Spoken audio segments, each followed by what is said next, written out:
Hello, we're on Domain 4, Adventures of Don Quixote, Lesson 7, Ironic Adventures. Our objectives for today are to identify the types of irony, verbal, situational, and dramatic with Sancho and Don Quixote's encounter, and to draft the introductory paragraph of our persuasive essays. Our key vocabulary: duel, a fight between two people with weapons; a scheme, a clever plan or plot to get or do something; a caravan, a group of people, animals, and vehicles traveling together; bold is fearless; foolhardy is foolishly dangerous and daring; and dumbfounded is shocked and surprised. So today we're going to read aloud through the next chapter of our Don Quixote chapter book. Number 9, the Night of the Wood. Don Quixote and Sancho were sleeping in the woods when a noise awakened them. Two men had come on horseback. One of them got off and invited the other to stay.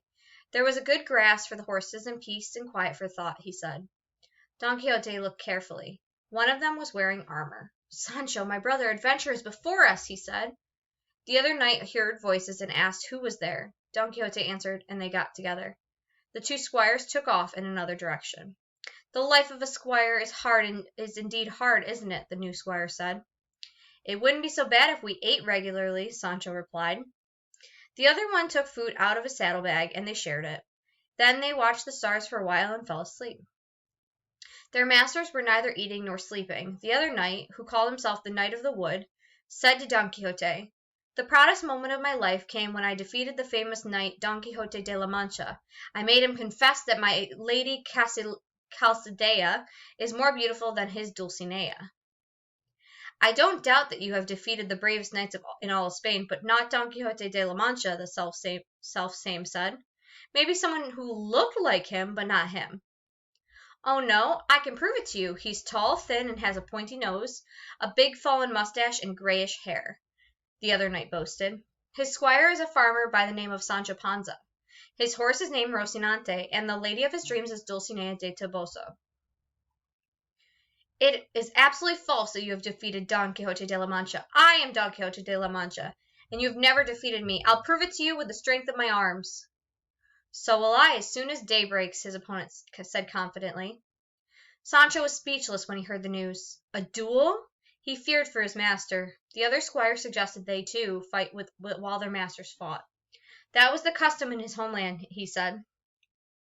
Sancho replied that he was not going to fight. He had been a peaceful man all his life and intended to remain one. In broad daylight, Sancho saw an enormous nose on the other squire. This time, it must really be some kind of magic, he thought. Don Quixote, on the other hand, could not see his opponent's face, but he did see an armor. It was completely covered with tiny mirrors. He noticed, too, that the knight was a very small man carrying an enormous lance. "The winner of our fight will decide the fate of the loser," the Knight of the Wood said. "I agreed," Don Quixote answered. Sancho climbed a tree to see the battle better, or as Don Quixote accused him later, to have a better view without any danger. They fought. Don Quixote easily defeated the other knight. The fallen man looked dead. His squire, without the horrible nose, came running. So did Sancho, who wanted his master to kill the challenging knight. But then Don Quixote and Sancho saw the very figure of Samson Carrasco, the university graduate, and without the false nose, they discovered Tomé Cecilia, Sancho's neighbor. The Knight of the Wood came too. Don Quixote put the sword to his chest.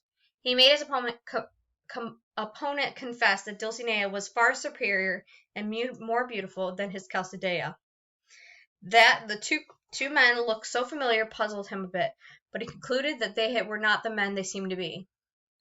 "Oh, they're just look-alikes sent by the enchanters. My enemies enjoy confusing me," he said. Of course, there wasn't no enchantment involved. Samson had planned the scheme, thinking he could easily defeat his friend and make him go back home. Unfortunately for Samson, he had been very wrong. 10. The Adventure of the Lions. Victory had a sweet taste. That taste was still with Don Quixote when they met a gentleman wearing a green overcoat. They decided to travel together since they were going in the same direction. The knight and the gentleman began a lively conversation. They talked about the man's family, what everyone did, and how his son, who was a student, had decided to become a poet. It didn't take long for the man in the green coat to think think that his new friend was crazy. Sancho wasn't interested in their talk, however. He saw some shepherds milking their sheep at the side of the roads, and took a small detour to talk to them. The shepherds had cottage cheese for sale, and Sancho bought some. About the same time, Don Quixote spotted a small caravan flying royal banners. He called the squire because Sancho had the helmet.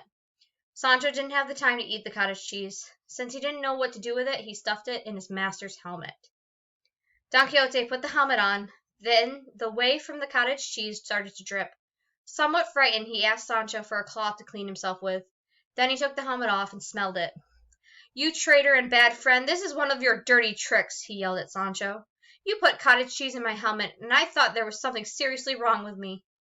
Sancho said sheepishly, "Master, if it's cottage cheese, give it to me, and I'll eat it.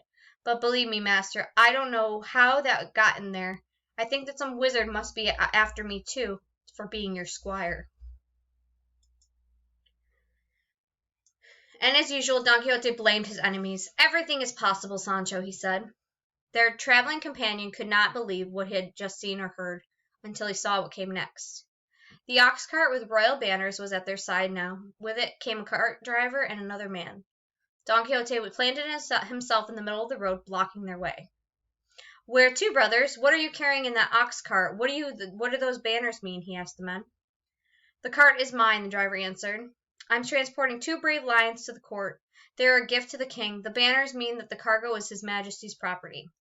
"Are the lions big?" Don Quixote asked. "They're the biggest that I've ever crossed from Africa to Spain," the lion keeper said. "I should know. I have transported many other lions before, but none like these. The one in the front cage is the male, and the other one is a female. Right now they are very hungry. They haven't had a thing to eat all day. So, your lordship, I suggest you move away and let us go. These animals need to be fed soon." Don Quixote smiled with pure joy. "Lions? A couple of puny lions should scare me, eh?" he said. "Good man, since you are the lion keeper, open the cages and let those beasts out. I will show them who Don Quixote de la Mancha is, in spite of the wizards who have sent them to me." The man in the green coat mumbled. No doubt about it, either the man is crazy or the cottage cheese softened in his brain. Sancho, who heard his remark, said, "No, he's not crazy, just bold." Everyone wanted to convince Don Quixote that it was foolhardy to face the lions. Actually, it was suicide, they said. But all talk failed, and those present scattered as fast and as far away as they could before the cage was opened. Sancho cried deep, heartfelt tears. "Oh, my master, my friend is going to become a lion's dinner," he said between sobs. Under threat, then, the lion keeper opened one cage. Don Quixote thought for a minute. Should he face the lion on horseback or on foot? On foot, he decided. Rocinante might get scared at the sight of the lion. The lion turned around in his cage, then stretched. He opened his mouth and yawned, then showed a huge tongue and cleaned his face with it.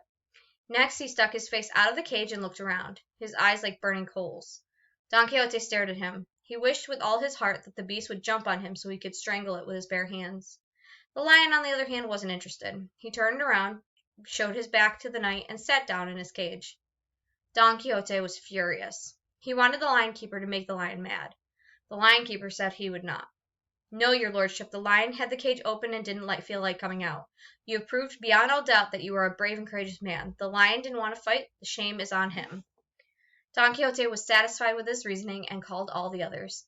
They were dumbfounded at seeing him in one piece without even a scratch. The lion keeper filled them in on the details of what they had missed, and actions and words. "As soon as I arrive at the court, I will personally tell his majesty of Don Quixote's courage," he said. Sancho, on Don Quixote's orders, gave the driver and the lion keeper a little money to make up for the delay. The men went happily on their way, relieved that nothing had happened when they expected the worst. From now on, Don Quixote announced, "I shall proudly bear the title Knight of the Lions, next to my own name." Okay, and our word work is going to be bold. No, he's not crazy, he's bold. If they say he's bold, it means he's fearless, and that is an adjective. And we will see everyone in part 2 of this lesson.